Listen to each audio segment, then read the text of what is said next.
August 20th, 1915.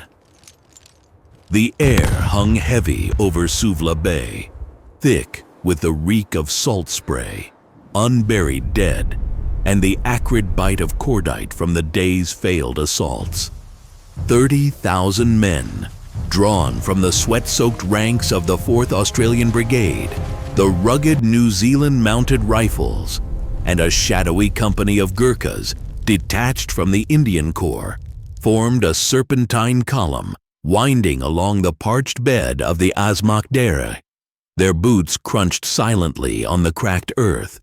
No dust rose, for an unnatural mist had slithered in from the Aegean just after sunset, dense as sheep's wool and chill as a grave. Captain Elias Thorne, 29, a former surveyor from Dunedin, with ink-stained fingers and a mapmaker's eye, strode at the head of C Company, 16th Battalion. 3 weeks prior, under a blistering sun, he had charted this very ground. The labyrinthine gullies, the salt marshes, the deceptively gentle rise to Suvla Spur, a jagged ridge intelligence swore, was held by no more than a weary Ottoman regiment. Now, visibility dwindled to 10 yards. Lanterns flickered like dying stars before winking out, engulfed.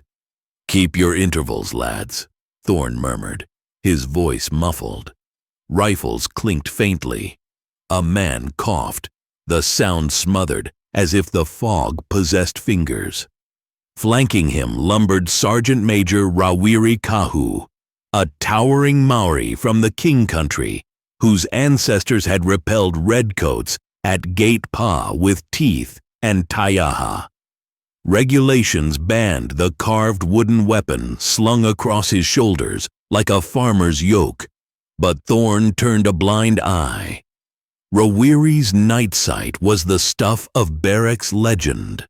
Tonight, even he peered into the gloom with unease. The column ground to a halt. Whispers rippled rearward. The local guides, Arabs pressed into service, had lost the faint goat track veering upslope. Thorne pressed forward, boots sinking into soft, sucking mud that hadn't been there at dusk.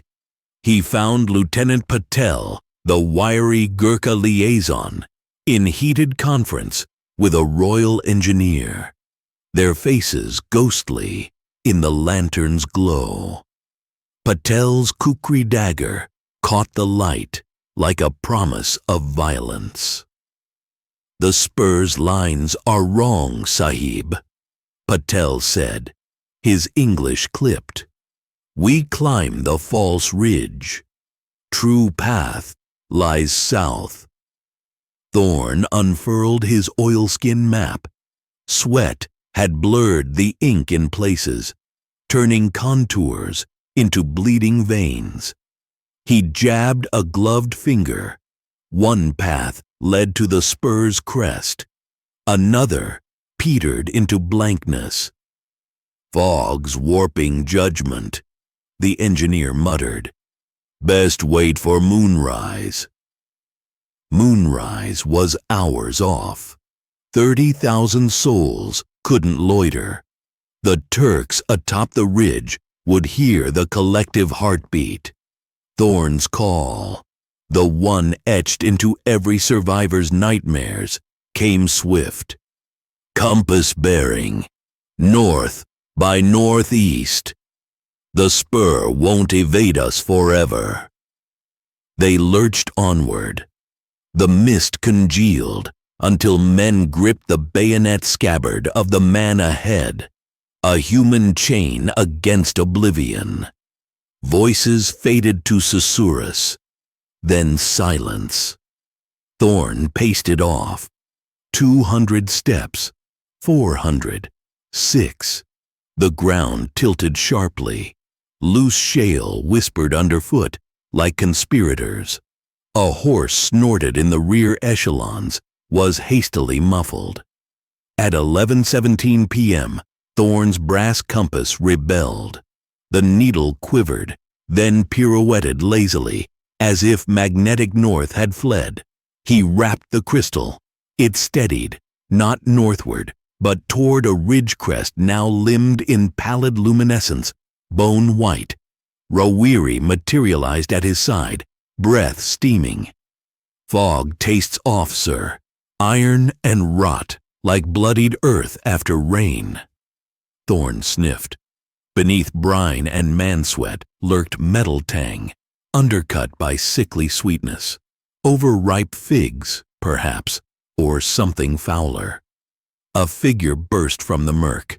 Private McAllister, freckled Glaswegian of D Company, eyes wide as saucers. "Wire ahead, sir. Colonel Malone's lot. They've hit it. No Turks. Orders to close and dig reverse slope." Thorne's brow furrowed. Malone's 10th Nelson, New Zealanders tough as Rimu, should trail 2 miles south. How had they surged ahead? "Lead on." McAllister guided them 20 paces up. There, barbed wire, factory fresh, coils gleaming unnaturally.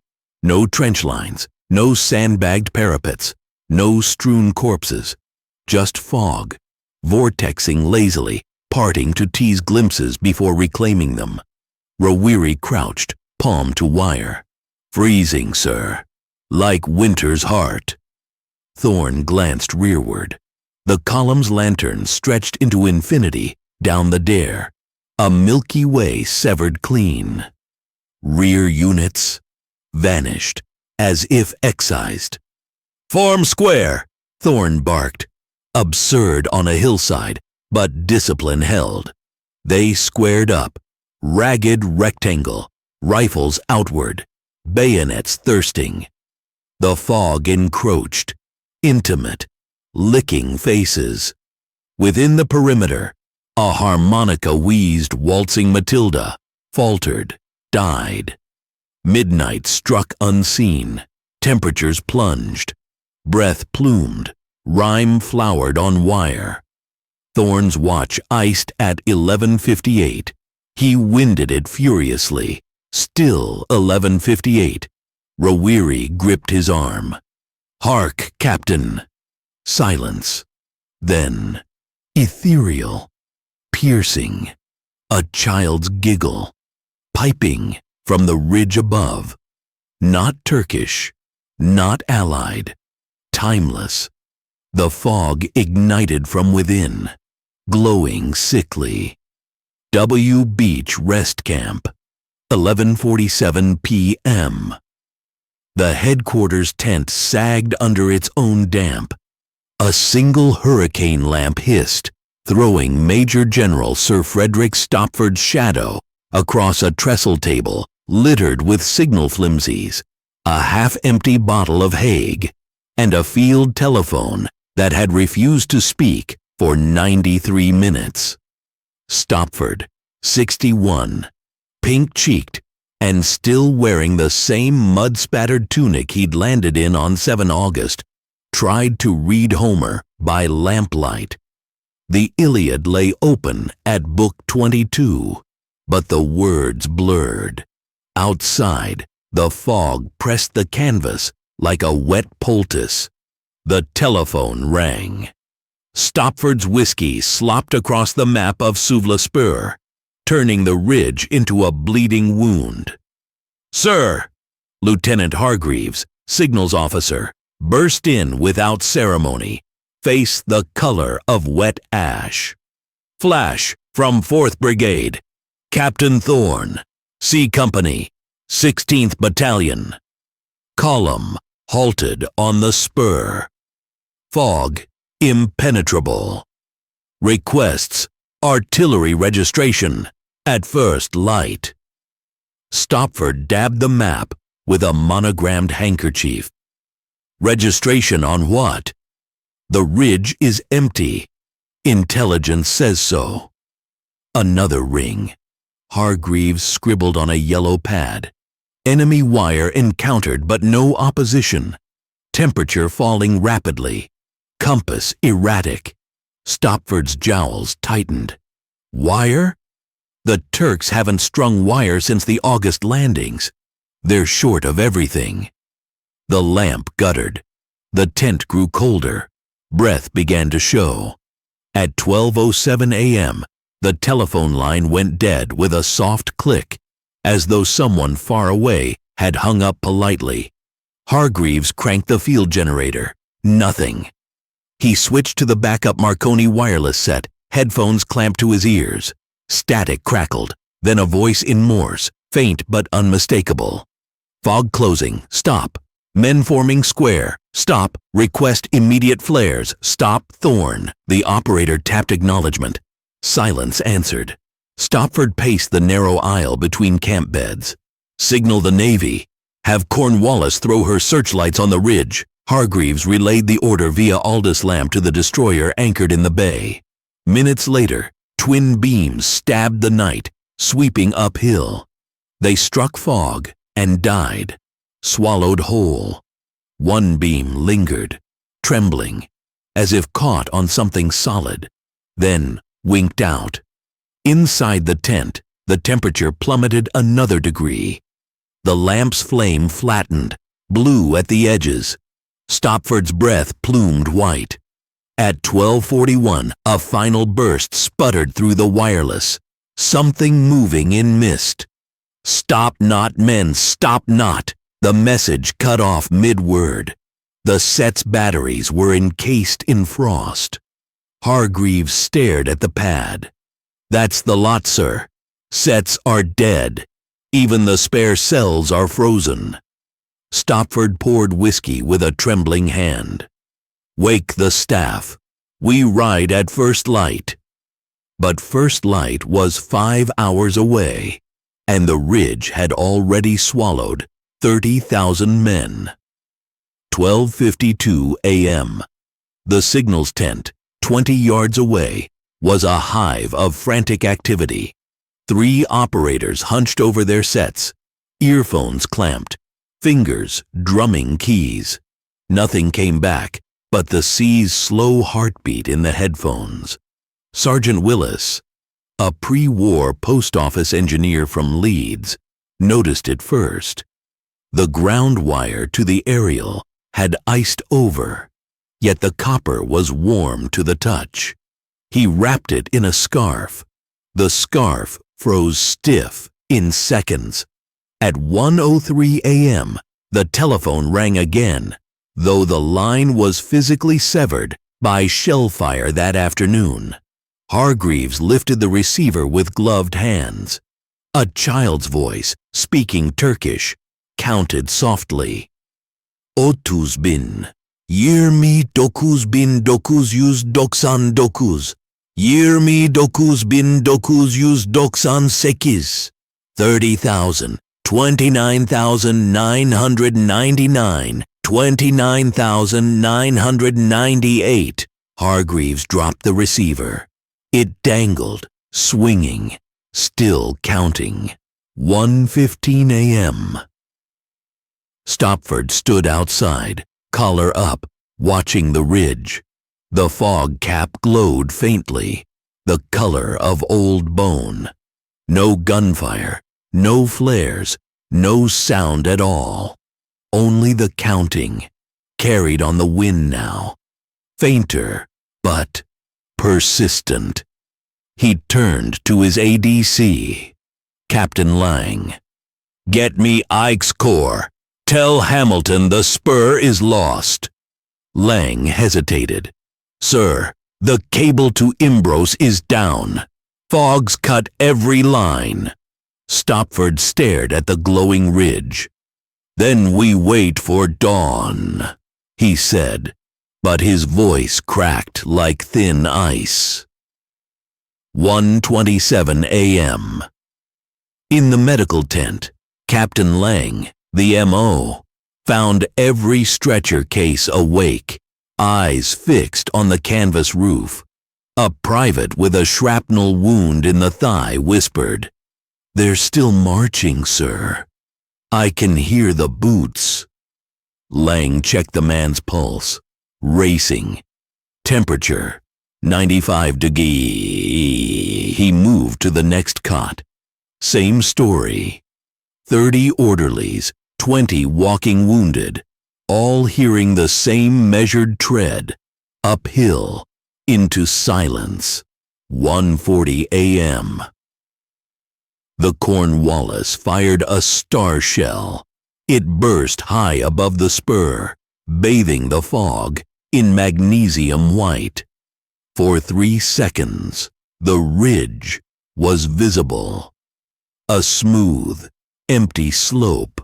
No wire, no men, no movement. Then the light died, and the fog rolled back, thicker than before. Stopford watched from the sand, binoculars iced to his lashes.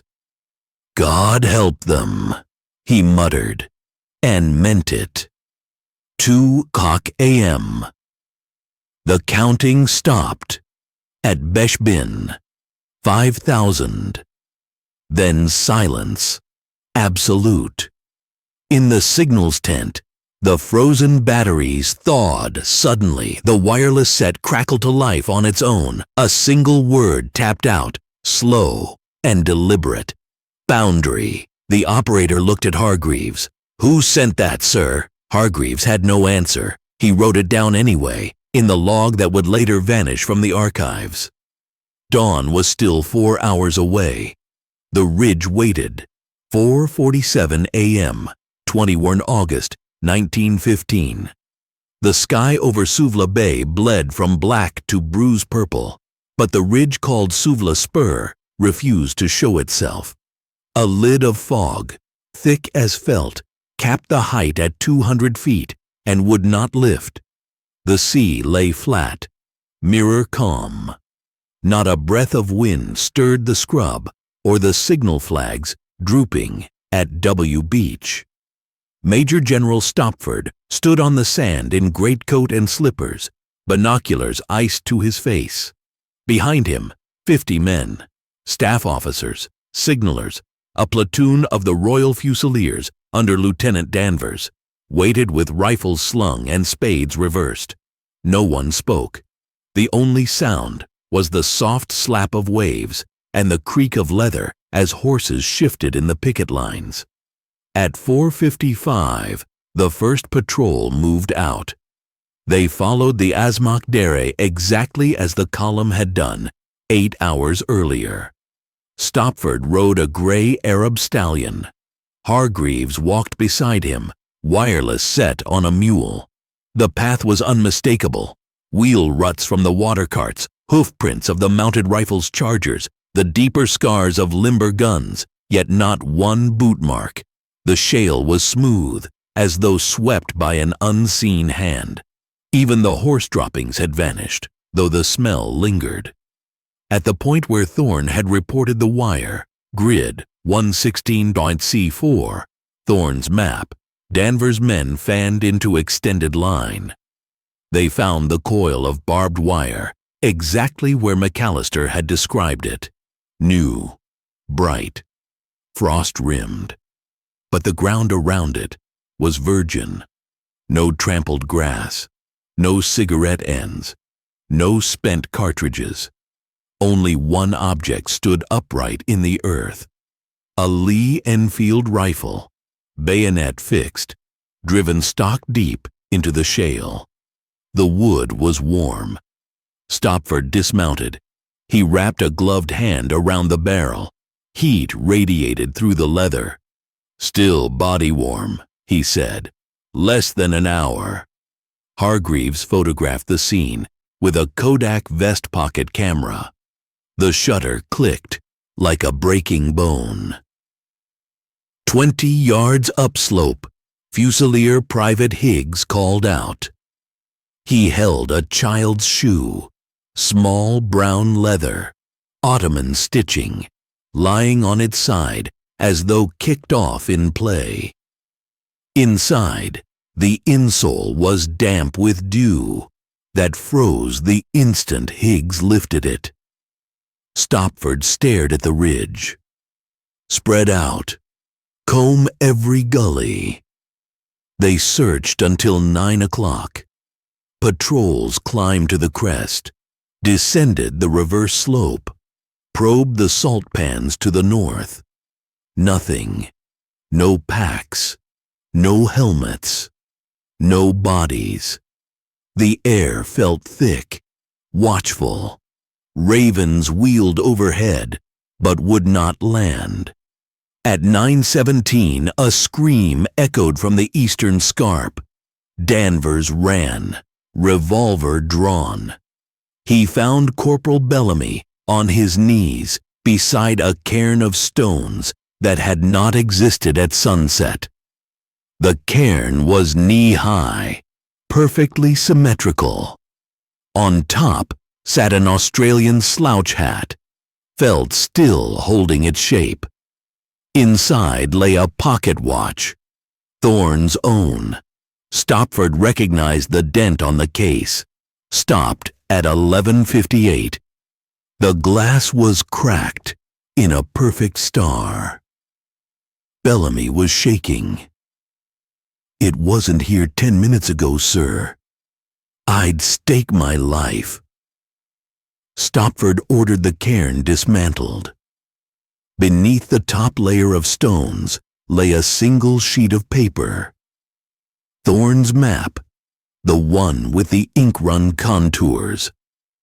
On the reverse, in fresh pencil, "We are the boundary now. Do not follow."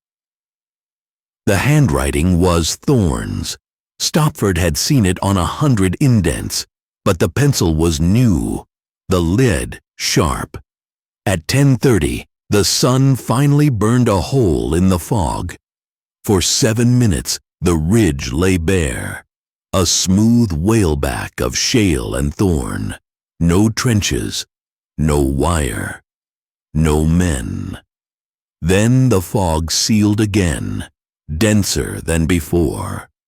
Stopford gathered his officers under a lone olive. "We return at dusk with the whole division. Gas, grenades, bayonets. We take the spur, or we die on it." Danvers saluted. "And if they're not there, sir?" Stopford's reply was swallowed by the fog. Noon. Back at W. Beach, the camp was a hive of rumor. Men who had waved the column off now swore they had dreamed it. Quartermaster records showed 29,847 rations issued at 1800 hours. Field kitchens had cooked for 30,000, yet the morning strength return listed only 5,214 effectives in the entire Suvla bridgehead. The missing were not entered as killed, wounded, missing, or deserted. The columns were simply blank. Captain Lang, the medical officer, reported to Stopford in the mess tent. "Every man Jack in the hospital tent had the same dream, sir. Marching uphill into white silence. Laughter that wasn't laughter. They woke with frost on their blankets, though the thermometer reads 72 DGF. Stopford cabled Eindhoven at 1340, 4th Ausbede, NZMR. Gurkha Koi vanished without trace. Ridge unoccupied yet inaccessible. Recommend suspension ops, Suvla." The reply, signed Hamilton, came back within minutes. "Nonsense. Press attack at once. No withdrawal. 3:00 p.m. The fog began to smell of orchards, overripe figs, crushed almonds, something underneath like turned earth after rain. Sentries on the beach fired at shapes that dissolved before the echoes died. A machine gun section of the 5th Bedfords loosed a belt into the mist. The bullets whined away inland and were not heard again. 5:15 p.m. Stopford stood alone on the tide line. The fog rolled down the beach in slow waves, ankle deep, then knee deep. He heard it again, the child's voice, counting in Turkish. softer now, almost fond. Yirmi doku's bin. Yirmi seki's bin. He turned. The fog parted. For one heartbeat he saw them, rank upon rank on the lower slope, 30,000 strong, motionless, facing the ridge. Thorne stood at the front, slouch hat tilted, eyes reflecting a light that was not the sun. Behind him, Rawiri Kahu raised his tayaha in salute. Then the fog closed like a theater curtain. Stopford stepped forward. His boot splashed in seawater that had not been there a second before. 6 o'clock p.m. The division formed up, 5,000 bayonets, 12 machine guns, 2 batteries of 18-pounders. They would climb at dusk and take the spur or die trying. Stopford watched them load magazines, faces grim, lips moving in private prayers. At 6:17, the fog lifted for the second time that day, exactly 7 minutes. In that window, every man saw the ridge crest outlined by pale figures standing shoulder to shoulder, motionless, waiting. Then the fog returned, and with it the smell of orchards in decay. Stopford gave the order to advance. The first company stepped off into the mist. They never reached the wire. The sun had barely cleared the fog when the first contradiction surfaced in the quartermaster's tent. Sergeant Major Alfred Bully Beef of the Army Service Corps laid out the morning indent like a poker hand. 29,847 tins of McConaughey's stew issued at 1800 hours on 20 August. 30,012 loaves baked in the field ovens. 31,200 rounds of .303 ball drawn from the beach dump. Every chit was countersigned by Captain Elias Thorne himself. Yet the morning parade state, taken at 0600 on 21 August, showed only 5,214 officers and men present and correct in the entire Suvla bridgehead. The missing 24,786 were not listed as casualties. The columns for killed, wounded, missing, and sick were blank. The paper might as well have been virgin. Stopford convened the Board of Inquiry at 0800 in the mess tent, canvas walls flapping like loose skin.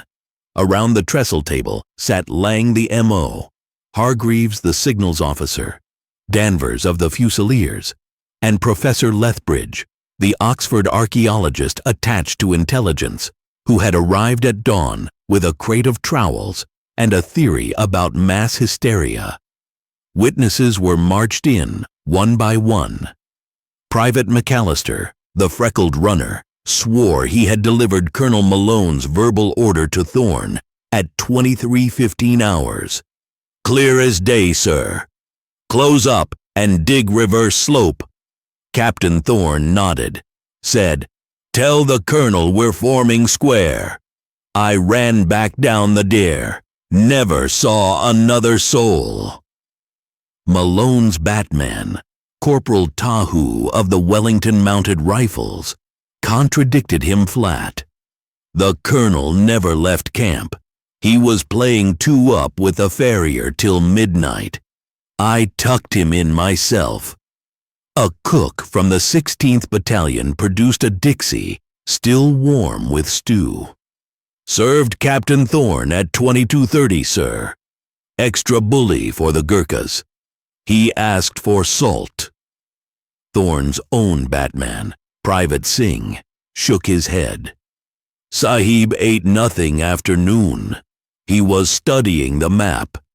Said his stomach was sour." The signals log was produced.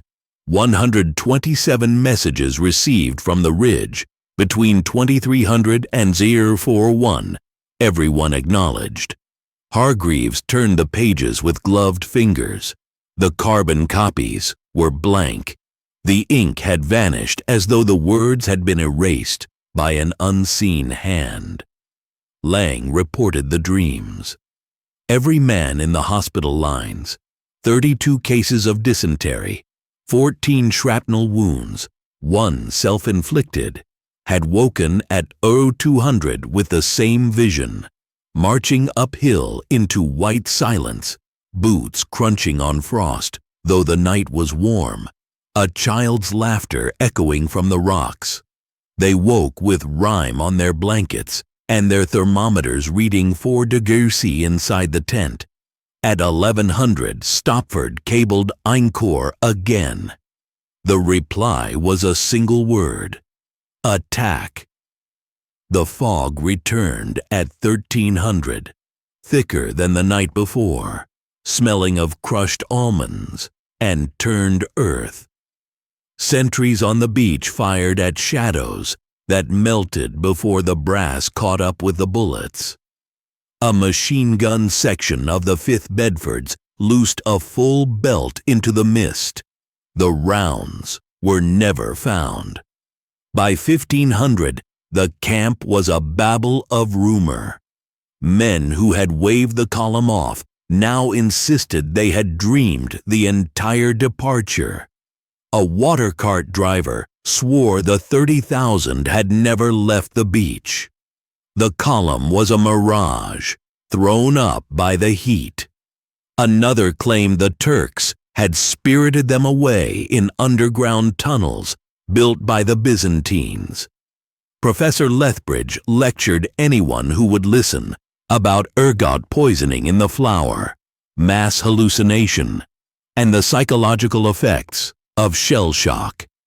Stopford listened to none of it. He stood on the sand at 1600, greatcoat collar up, watching the ridge.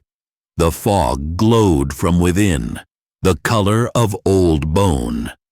He heard the counting again, softer now, almost tender. Yirmi dokuzbin, Yirmi sekizbin, 29,000, 28,000. At 1630, the telephone in the signals tent rang, though every line to the ridge had been cut at noon. Hargreaves lifted the receiver. The child's voice continued the countdown, unhurried. When it reached Yirmibin, 20,000, the line went dead with a soft click, as though someone had replaced the receiver at the other end. At 1700, the division formed up for the assault. 5,000 bayonets, 12 Vickers guns, 2 batteries of 18-pounders unlimbered on the salt pan. Stopford gave the order to advance at 1715. The 1st Company stepped off into the fog. They marched 50 yards and vanished. Not a man broke ranks. Not a rifle clattered. Not a voice called out.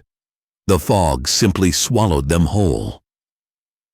The 2nd Company halted, rifles at the high port, waiting for the order that never came. At 1800, Stopford countermanded the attack. The remaining 4,950 men stood to on the beach, faces gray, watching the ridge. The fog began to lift in patches, revealing the lower slopes exactly as they had been at sunset the day before. Empty, unmarked, waiting. At 1900, the Cornwallis fired a star shell. It burst high above the spur, bathing the hillside in white fire. For 3 seconds, every man saw the same thing. The ridge crest outlined by pale figures standing shoulder to shoulder, 30,000 strong, motionless, facing inland. Then the light died, and the fog rolled back thicker than before. Stopford ordered the division to stand down.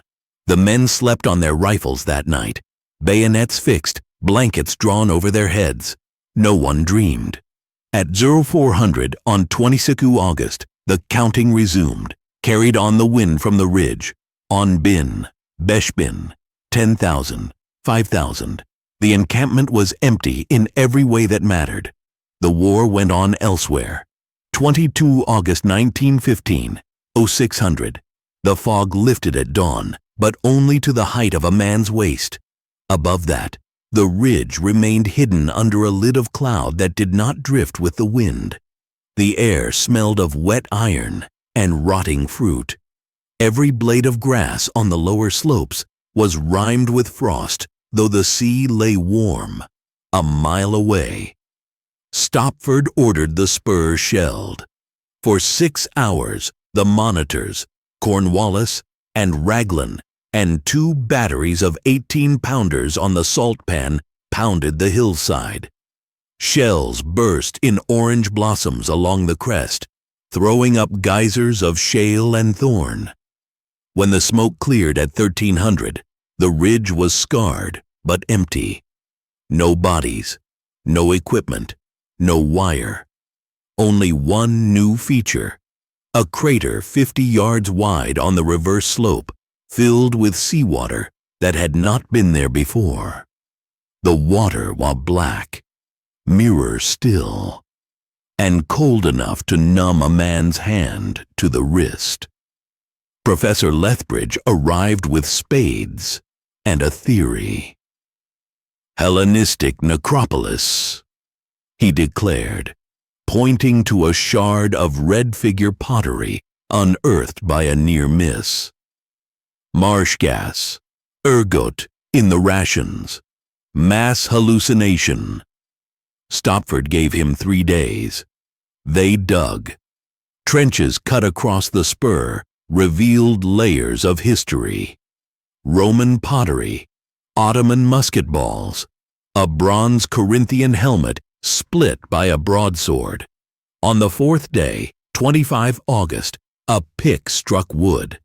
A cedar coffin lid, 3 feet down, carved with cuneiform no one could read. Lethbridge prized it open with trembling hands. Inside lay no bones, only the child's shoe, matching the one found on the 21st, and a single .303 cartridge, unfired, dated 1915 on the base. That night, the fog returned, thicker than any before, and with it the smell of orchards in decay. At 0200, every man in the bridgehead woke to the same sound. Boots marching uphill, 30,000 strong, measured and unhurried. The sound lasted 7 minutes, then stopped as if a door had closed. At 0400, the fog lifted for exactly 7 minutes. In that window, the ridge crest was visible from the beach. Every telescope, every pair of eyes saw the same thing. Pale figures standing shoulder to shoulder along the skyline, motionless, facing inland. They wore slouch hats, turbans, fezzes, and the flat caps of the Gurkhas. Rifles were slung, packs square. No one moved. Then the fog sealed again, and the smell of almonds grew stronger. Stopford ordered the ridge shelled a second time. The barrage lasted until dusk. When the guns fell silent, the crater had grown to 100 yards across. The seawater inside was now waist-deep and rising. A working party sent to measure it found the bottom lined with smooth stones, perfectly spherical, the size of musket balls. They brought one back. It was warm. Lang, the medical officer, began to keep a private journal. He wrote, "They are not dead. They are preserved. The ridge is a boundary, and we are on the wrong side of it." He underlined the word preserved 3 times. On 27 August, a patrol of the 5th Bedfords climbed the spur at noon under a burning sun. They reached the crest without incident. The ground was bare, the crater now a lake 30 feet deep. In the center floated a single object, an Australian slouch hat, brim up, water lapping at the crown. Private Higgs waded in to retrieve it. The water was warm, like blood. When he lifted the hat, a pocket watch lay beneath. Thorne's watch, still stopped at 11:58. The crack in the glass had healed. Higgs dropped the hat and ran. He did not stop until he reached the beach. His boots left no prints in the mud. That night the counting resumed, closer now, carried on the wind from the crater. Dortbin, Uchbin, 4,000, 3,000, Stopford received orders from Hamilton. Evacuate Suvla by 1st September. The ridge was to be abandoned. The official reason, strategic consolidation. The unofficial reason, no one would climb the spur again.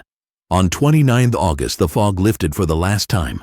For 7 minutes, the crater lake reflected the sky like a dark mirror. In its surface, every man on the beach saw the column, 30,000 strong, marching in perfect silence along the crest, then descending the reverse slope into a gully that had not existed the day before. Thorne led, Rawiri-Kahu at his side, Taiaha across his shoulders. They did not look back. The fog closed. The lake drained overnight, leaving only smooth stones and the smell of wet earth. Lang wrote one final entry. The ground swallowed them. It will swallow us if we stay. On 31 August, the last lighter pushed off from W Beach. Stopford stood in the stern, clutching Thorne's map. On the reverse, in fresh ink, we hold the line. Do not cross. The ridge watched, silent, patient. The war moved south to Cape Hell, then to Salonika, then to France. Suvla Spur was never occupied again. Years later, in 1922, a Turkish shepherd found a child's shoe on the crest, leather cracked but intact. Inside was a .303 cartridge, still bright. He threw it into the crater that had become a pond. The water closed over it without a ripple. The counting stopped at 0. 4th November 1915, 03:47 a.m. The last lighter scraped the shingle at W Beach, its bow grinding like a dying animal. The evacuation of Suvla was complete. 44,000 men, 90 guns, 3,000 mules, and every tin of bully beef that could be carried, gone in 14 nights of silence. The ridge had watched without a sound. No Turkish shells, no snipers, no patrols. Only the fog, patient as a creditor. Major General Stopford stood alone on the tide line, greatcoat unbuttoned, collar soaked with spray. The fog rolled in slow waves, ankle deep, then knee deep, carrying the smell of crushed almonds and wet iron. Behind him, the camp was a skeleton. Tent pegs, latrine trenches, a single boot print that led nowhere. The Cornwallis lay a mile offshore, her searchlight sweeping the bay in slow arcs, finding nothing. At 03:55, the wind shifted. It came down the Asmakdera, cold as a blade, carrying voices. Not the wind's usual moan, but measured words in Turkish, soft as a lullaby. 2000, 500, 2,000, 1,000, 500. Stopford turned. The fog parted. For one heartbeat, he saw the beach as it had been on 20 August. 30,000 men forming up, lanterns bobbing, horses stamping. Thorne stood at the front, slouch hat tilted, eyes reflecting a light that was not the moon. Rawiri-Kahu raised his Taiaha in salute. Behind them, rank upon rank, rifles slung, packs square, faced the ridge. They did not move. Then the fog closed like a theater curtain. Stopford stepped forward. His boot splashed in seawater that had not been there a second before. The vision was gone, but the counting continued. Closer now, carried on the wind from the spur. 400, 300, 200. He clutched the oilskin parcel in his pocket. Thorne's map, the one with the ink-run contours. On the reverse, in fresh pencil, we are the boundary now. Do not follow. The lighter's coxswain called from the surf. Last boat, sir. Tide's turning. Stopford did not move. The counting reached U's 100. Then silence, absolute. At 04:03, the fog lifted for the final time. For 7 minutes, the ridge lay bare, under a sky the color of tarnished brass. Every man on the lighter saw it, the crest outlined by pale figures, 30,000 strong, standing shoulder to shoulder, facing inland.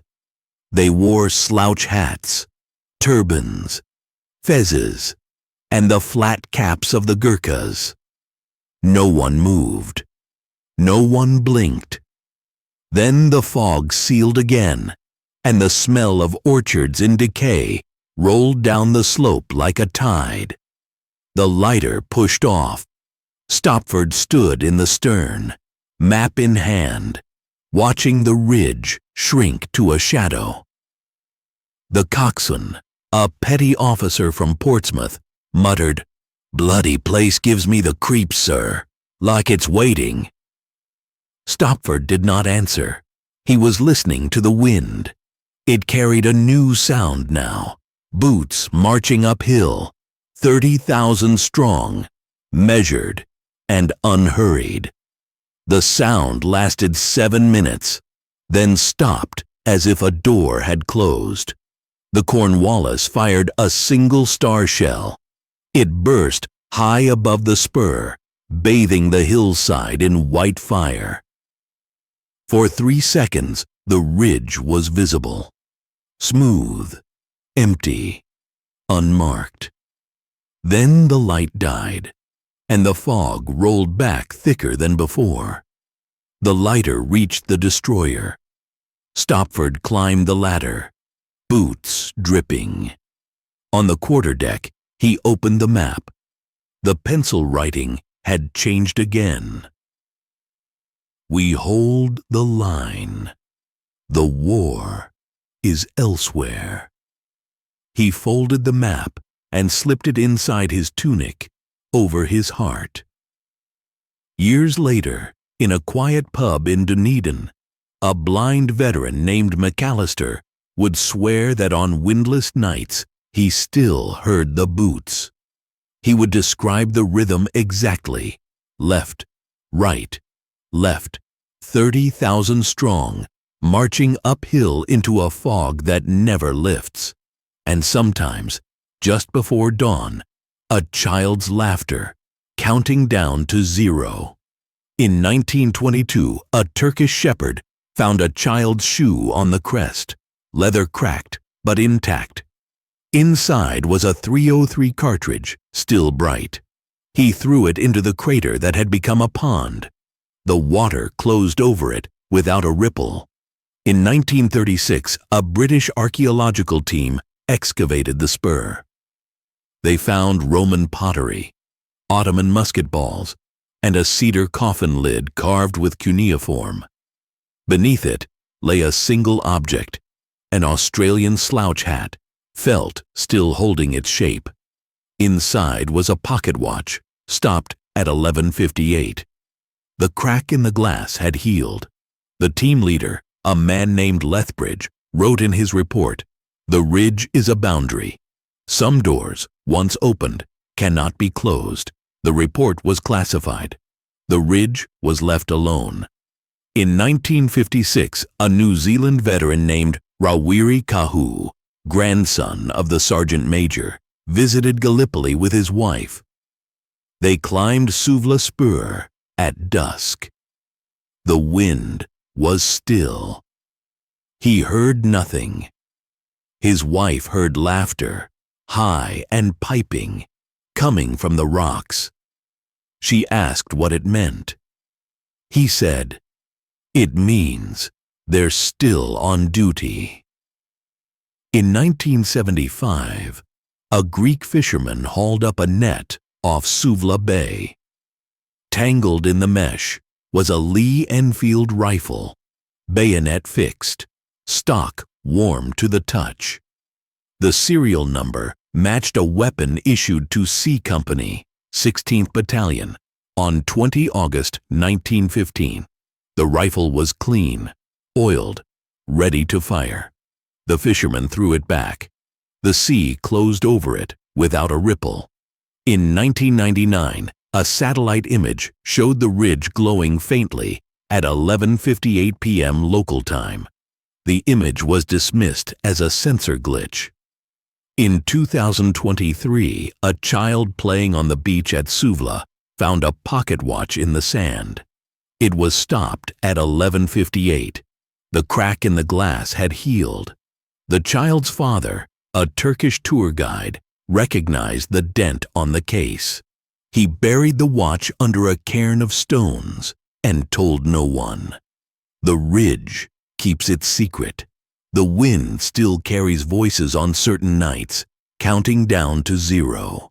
The war is long over, but the boundary holds.